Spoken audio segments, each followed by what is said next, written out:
transmit digital information. If Parker can structure nanotubes with the same complexity as our brains, she could make a potential backup copy of us. But the greatest challenge is instilling a brain with the essence of what makes us human. An artificial brain wouldn't be truly like a human brain unless it had other properties: consciousness, motivation, and self-awareness. Even when all those problems are solved, the new brain would still be a blank slate. The brain that we would build would just be an infant brain. It would be naive and not know anything and would have to learn.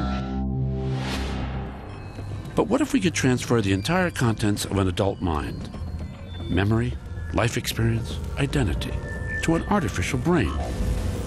A mind on a chip could actively think and communicate long after the flesh that once contained it is gone.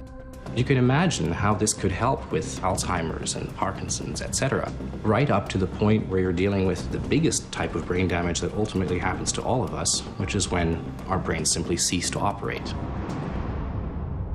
when we die. A transferable brain would change everything we know about life and death. You're not dependent on a biosphere that contains oxygen. You're not dependent on eating food that we produce from the land. And the truth is, in technological systems, nothing ever really has to die. You will have some people who want to have copies of themselves, because who would understand you more than a version of yourself? This is the dawn of immortality. But that raises some pretty big questions. Starting with, is this something we truly want? Societies that have long-lived people stagnate. They get very judgmental, they get very isolated, and so a world filled with people who never died would be a nightmare if we wanted to have a creative society. Or will a clock that never runs out prove to be a gift? When is it appropriate for something to die? It was probably appropriate for us to die right after we'd raised our children, before we had culture. Once we have culture, it's important for us to stick around and teach our kids. And now I would argue we're on the edge of being able to preserve our entire life's memories with wearable tools and pass that on in a simulation of ourselves that our children will use to talk to when we're gone.